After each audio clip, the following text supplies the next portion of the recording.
भारत के उपराष्ट्रपति जगदीप धनखड़ ने अपने पद से तत्काल प्रभाव से इस्तीफा दे दिया। सोमवार को जिस तरह से उन्होंने इस्तीफा दिया उससे हर कोई हैरान रह गया। किसी को ये समझ में नहीं आ रहा कि आखिरकार धनखड़ ने अचानक से इस्तीफा दिया तो क्यों दिया।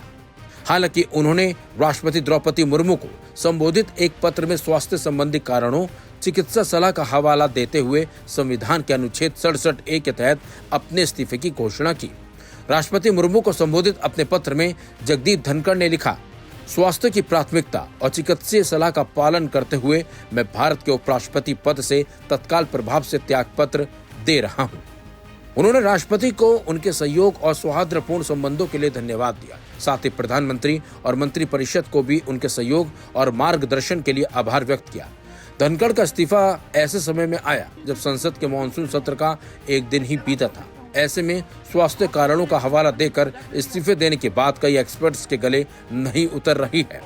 उपराष्ट्रपति के इस्तीफे की टाइमिंग पर भी कई अटकलों ने जन्म लेना शुरू कर दिया है। कुछ लोगों का कहना है कि उपराष्ट्रपति धनखड़ और सरकार के बीच सब कुछ ठीक नहीं था। ये नाराजगी इतनी बड़ी कि धनखड़ ने अपने पद से इस्तीफा दे दिया। वहीं कुछ एक्सपर्ट्स ने कहा कि धनखड़ पिछले कुछ दिनों से किसानों के मुद्दों को लेकर सरकार के रुख से सहमत नहीं थे। उन्होंने ये मुद्दा सार्वजनिक मंच से भी उठाया था। इसी खींचतान को लेकर धनखड़ ने इस्तीफा दे दिया। खबर तो ये भी है कि धनखड़ के इस फैसले को लेकर खुद उनका स्टाफ भी हैरान था, क्योंकि ऐसा कोई भी संकेत नहीं था कि राज्यसभा के सभापति पद छोड़ने का वो ऐलान कर देंगे। वहीं विपक्ष की मांग है कि प्रधानमंत्री नरेंद्र मोदी की तरफ से धनखड़ को मनाने की पहल की जाए। Aim right, achieve big. At KR Mangalam University, we provide you the platform to turn your dreams into reality. At KR Mangalam University. आपको बता दें, सोमवार को धनखड़ का स्टाफ उनके आने वाले दिनों की योजना को लेकर प्रेस रिलीज जारी कर रहा था।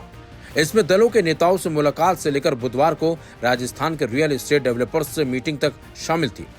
हिंदुस्तान टाइम्स के मुताबिक मामले के जानकार बताते हैं कि खुद धनखड़ ने घोषणा से पहले 3 बैठकों की अगुवाई भी की थी। वहीं जानकारों का यह भी कहना है कि इस बात की संभावना बेहद कम है कि धनखड़ ने वरिष्ठ पदाधिकारियों के साथ चर्चा बगैर इस्तीफा आगे बढ़ाया हो। हालांकि इससे लेकर आधिकारिक तौर पर कुछ नहीं कहा गया है। इनमें सत्र से पहले फ्लो लीडर से मिलना और दोपहर में बिजनेस एडवाइजरी कमेटी के साथ 2 दौर की मीटिंग भी शामिल है। ऐसा कुछ भी नहीं था जिससे संकेत मिले कि धनखड़ इस्तीफे की योजना बना रहे हैं। इसके अलावा उन्होंने राज्यसभा की अध्यक्षता भी की है। बता दें आपको, धनखड़ ने 11 अगस्त 2022 को भारत के 14वें उपराष्ट्रपति के रूप में शपथ ली थी। 6 अगस्त 2022 को हुए उपराष्ट्रपति चुनाव में उन्होंने विपक्षी उम्मीदवार मार्गरेट आल्वा को हराया था।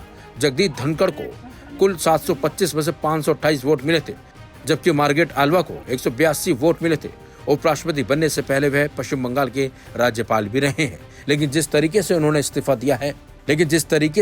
इस्तीफा दिया है उसको लेकर हर तरफ चर्चा हो रही है और हर कोई ये सवाल का जवाब ढूंढ रहा है कि आखिरकार क्या वजह रही कि धनखड़ ने अचानक से इस्तीफा दे दिया।